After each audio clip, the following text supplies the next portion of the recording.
En mai 2011, Dominique Strauss-Kahn, dit DSK, est accusé d'agression sexuelle par Nafissatou Diallo, une femme de chambre de l'hôtel Sofitel de New York. Strauss-Kahn sera arrêté, inculpé et détenu à New York. C'est une affaire qui a provoqué un énorme scandale international, entraînant sa démission de son poste au FMI, le Fonds monétaire international, et ruinant ses aspirations présidentielles en France. Tout le monde connaît cette affaire, mais aujourd'hui, nous allons nous intéresser à une enquête beaucoup moins médiatisée et qui a impliqué DSK dans une escroquerie financière. Bienvenue dans l'affaire LSK.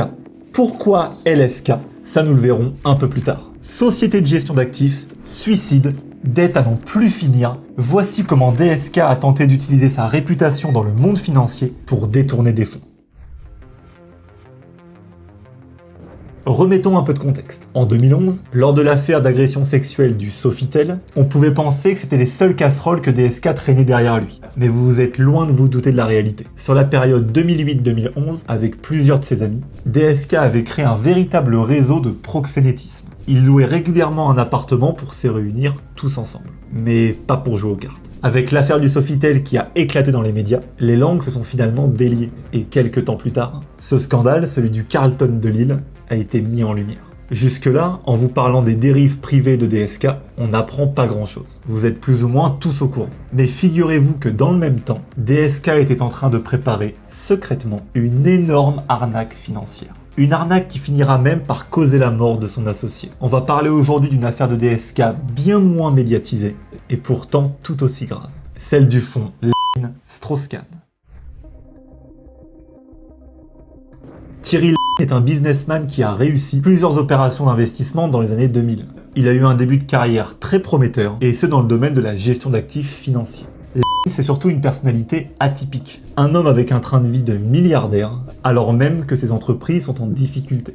Mais le dirigeant dépense sans compter. Il côtoie fréquemment des escrocs, comme Marco Mouli, l'escroc à la taxe carbone. D'ailleurs, Marco lui aurait prêté 2 millions d'euros, avec un taux d'intérêt de 35%. On dirait une mauvaise blague, mais c'est bien réel. Après, vu ce qu'on va voir ensemble, 35% c'est peut-être pas si extravagant que ça. Vous l'aurez compris, les affaires de Thierry ne vont pas bien. Ses activités ne décollent pas et il doit trouver une solution.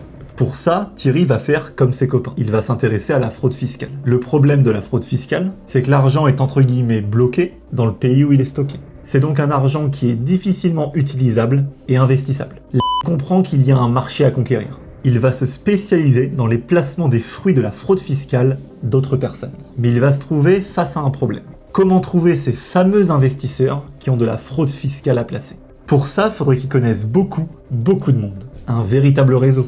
Et qu'il ait une réputation permettant d'acquérir la confiance des autres. Ah, si seulement il pouvait s'associer avec une personne qui avait ce réseau et cette réputation, vous l'aurez compris, entrée en scène de DSK. Ensemble, ils vont créer le fonds Strauss-Kahn, dit LSK. C'est un fonds qui va chercher à lever beaucoup d'argent pour se développer en s'appuyant principalement sur l'idée de Sauf que trouver des investisseurs ne va pas être leur seul problème. Avant même que DSK ne rejoigne le groupe, l'entreprise de avait déjà une dette de 35 millions d'euros et sans aucun bénéfice pour couvrir les échéances. Leurs accréditations financières avaient été refusées par les autorités luxembourgeoises et de loin. Oui, le projet est totalement bancal dès le départ. Il se dit businessman, mais pour le coup, on pourrait sans se tromper le traiter de charlatan. Mais DSK signe quand même et s'associe au projet. Les deux se mettent alors à chercher des investisseurs. Et c'est là que le pire est à venir. La réputation de DSK, c'est la base de leur business. Elle permet d'attirer l'attention et de convaincre beaucoup d'investisseurs en très peu de temps. Des millions d'euros sont collectés par les deux dirigeants. Et ceux en provenance d'horizons pas toujours fréquentables. Mais les résultats sont là. Sauf que, à peine un an après l'arrivée de DSK à la direction du fonds, tout va s'arrêter et le château de cartes s'effondrer. L'entreprise qui était déjà en difficulté fait faillite et laisse derrière elle plus de 100 millions d'euros de dettes et 200 clients voient leur capital disparaître. L'affaire est en réalité mise en lumière aux yeux du monde à cause d'un fait tragique. Le 23 octobre 2014, Thierry se suicide à Tel Aviv. Son entourage ne comprend pas son acte et les autorités commencent à fouiller pour trouver des indices. C'est là que l'escroquerie sera dévoilée et quelques investisseurs vont porter plainte contre LSK. On apprendra que cherchait sans cesse des fonds pour rembourser les dettes de sa société. Les investisseurs, eux, n'ont jamais perçu d'intérêt sur leur capital, vu que l'argent n'avait jamais été investi. Pourtant, sur plus de 200 investisseurs, seulement 4 vont porter plainte. Étrange, non? Eh bien, pas tant que ça quand on comprend d'où vient l'argent. N'oubliez pas l'idée de à la base. Pour la plupart des investisseurs, l'argent est bien issu de la fraude fiscale. En clair, aux yeux des autorités, cet argent n'existe pas. Et les investisseurs le savent très bien. S'ils portaient plainte, ils attireraient les autorités sur eux. Parmi leurs investisseurs, il y avait des marchands d'art qui ont caché leur argent dans des paradis fiscaux, mais aussi des proches de Vladimir Poutine. Les créanciers et investisseurs faisaient toujours plus de pression sur pour récupérer leur argent. Celui-ci ne trouvant pas de solution, finit de choisir de mettre fin à ses jours. Cette histoire nous montre, comme celle sur les banques qu'on a déjà fait sur cette chaîne, que la réputation d'une personne ou l'image de marque d'une institution peut biaiser notre jugement. Nous pouvons, sans y prendre garde, choisir de faire confiance à des organismes charismatiques qui nous font des promesses alors qu'ils n'agissent en réalité que dans leur propre intérêt et au détriment de l'investisseur. Ici, LSK remboursait ses dettes avec votre argent. D'un autre côté, les banques utilisent votre argent pour manipuler les marchés ou faciliter la fraude fiscale. Nous ne pouvons que vous conseiller de faire attention au marketing du nom. Des groupes qui utilisent leur notoriété pour tromper votre vigilance et pour vous faire investir sur des projets qui ne vous rapporteront jamais rien. Dans cette optique, est-ce qu'aujourd'hui il est possible de sortir de ce schéma? Est-ce qu'il existe des tiers de confiance qui agiront dans votre intérêt? Et est-ce qu'on peut vraiment sortir du schéma d'investissement traditionnel, celui avec votre banque? Eh bien, face à ces dérives, de nouveaux acteurs ont fait leur apparition. Leur force?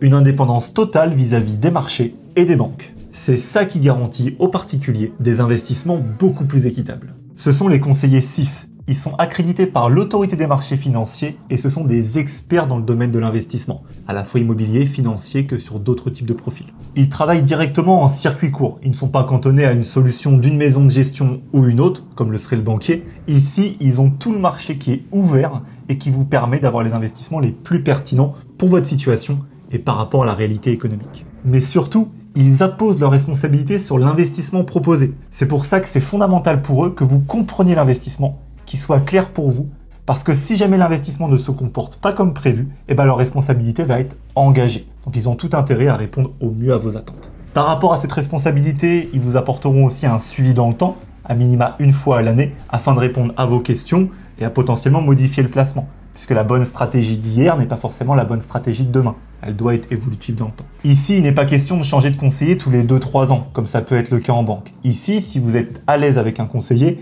il pourra vous suivre pendant très longtemps, durant toute votre vie même. Et en plus de ça, comme ils n'ont pas l'image d'une grande banque ou d'un grand fonds d'investissement, le bouche à oreille est leur meilleur allié. Donc ils ont tout intérêt à vous satisfaire au mieux et à répondre à vos attentes pour que vous soyez satisfait et que vous en parliez autour de vous. Ici, vous aurez le choix entre travailler avec un conseiller seul ou avec un groupement de conseillers, ce qu'on appelle aussi les cabinets, dont notre conseiller patrimonial fait partie.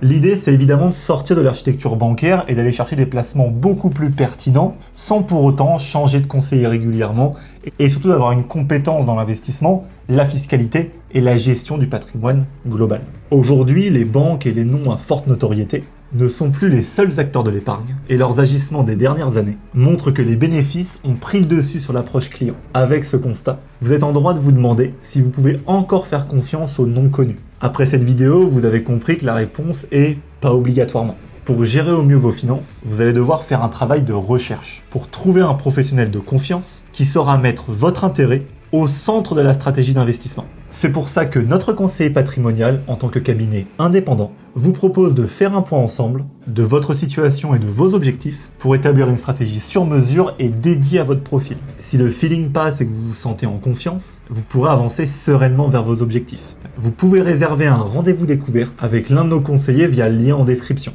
Choisissez le créneau qui vous convient. Cet entretien est offert mais les places sont limitées. Merci d'avoir regardé la vidéo, abonnez-vous si elle vous a plu et à bientôt.